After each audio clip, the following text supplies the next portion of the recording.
So in this problem, it is given to us that we have two continuous functions fx and gx, which are both defined over some interval 0, 1 and to the set of real numbers.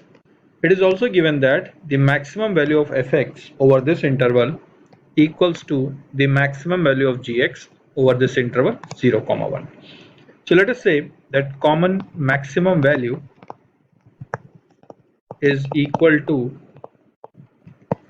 some constant capital M.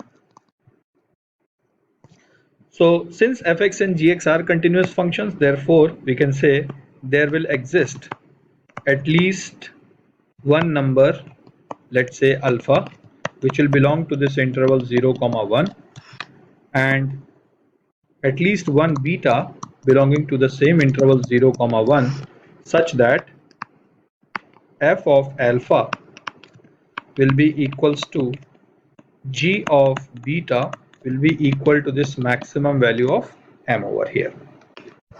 Now if you look at the options, all the four options that are given to us, A, B, C, D, so you will observe that first option is symmetrical in terms of the construction.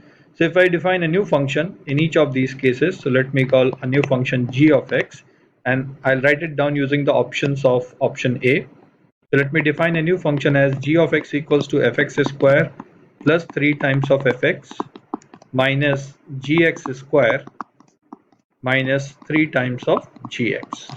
Then we can observe that g of alpha will be equal to f of alpha square plus 3 times f of alpha minus g of alpha square minus 3 times g of alpha. Now since fx assumes the maximum value of m, which is also the maximum value of g beta, so I can say that f alpha square minus g alpha square will be positive, and 3 times f alpha minus 3 times of g alpha will be positive, because these two values f alpha, they will assume the maximum value m, which also turns out to be the maximum value of gx function. So obviously gx is assuming the maximum value of m at the point alpha, at the point beta. So at the point alpha, this maximum value will be something less than m, and therefore f alpha square minus g alpha square will be positive, and likewise 3 times f of alpha minus 3 times of g alpha will also be positive. So from here I can assume that g of alpha will be something greater than 0. Likewise, if we calculate g of beta, so we will have f of beta squared minus g of beta square plus 3 times f of beta minus 3 times g of beta. Now as usual, you can see that this maximum over here will now be equal to m. So this is m and this is something less than m. So now in this case I can say this expression over here, it will be negative. Likewise this is also negative. So overall g of beta will be negative.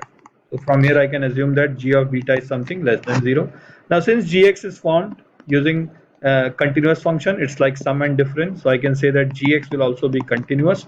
So now we have the situation that gx is some function which is positive for some alpha and negative for some value lying in the interval 0, 1, so that gx is a continuous function, so it will become 0 for at least one value of, let's say, some number t belonging to this interval 0, 1.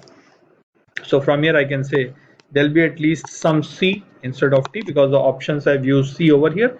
So let me just replace this by c. So I'll say there exists some c such that g of c will become equals to 0. So g of c will be 0, which in turn would imply that option A will be my correct option.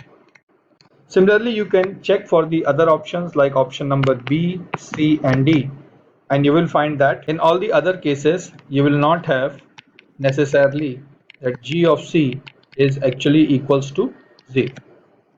Similarly, if we try to construct another function g of x using option D, so we would have g of x equals to f of x whole squared minus g of x whole squared. Once again, using the same logic as we did earlier, so I can assume there is some number alpha such that g of alpha is f alpha whole squared minus G alpha whole squared, which we'll get as something greater than 0 because f alpha, we are having the maximum value m. Likewise, if we calculate g of beta, we'll get this as f of beta whole squared minus g of beta whole squared. So this value is once again like m square of this, and this is something lesser than m square. So this value will be negative.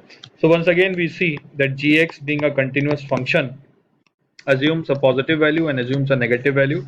So there must exist some c belonging to the interval 0 comma 1 such that g of c equals to 0, and hence we'll get f of c square equals to g of c square.